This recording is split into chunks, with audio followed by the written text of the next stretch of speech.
The Killer in the Backseat. This legend first appeared in the late 60s, where, like most urban legends, was spread through word of mouth.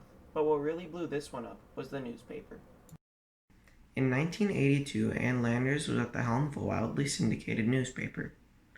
She decided to publish a story when she received a letter from a concerned woman. In the letter, the woman states that her friend was in a terrifying incident while driving home at night.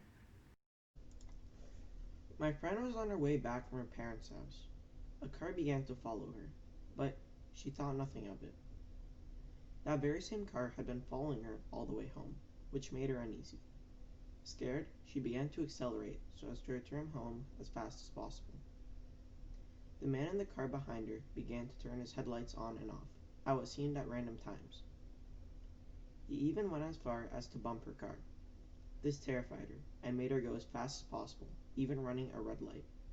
She would not stop, fearing for her life, and eventually made it home.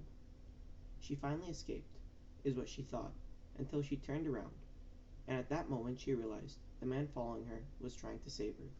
He was trying to deter the man trying to kill her, the man in her back seat. No evidence was ever found of this incident, but the friend says that she was on a phone call with her while this was happening. As with any story, they change as they are spread from person to person, not unlike a game of telephone. The more people that learn and retell the story, the more it changes. He tells her that he really likes her, but she responds with, "The feeling's not mutual. Sorry. Have a good night." As she was driving off, he saw a man in her back seat. He began to call her repeatedly, but she never answered. As this was happening, someone began to flash their high beams at her. She was startled, but thought nothing of it. As she began to pick up the speed, so did the car behind her, and when she slowed down to let the car behind her go, so did he. Concerned, she picked up speed and tried to lose him, but he continued to follow.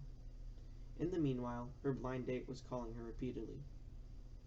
As that was happening, the car behind her crashed. After it crashed, she received a voicemail from him. He almost sounded dead, lifeless, and told her, before losing consciousness, that there was a man in her back seat. As he said that, she realized that it was him following her. She was never seen again.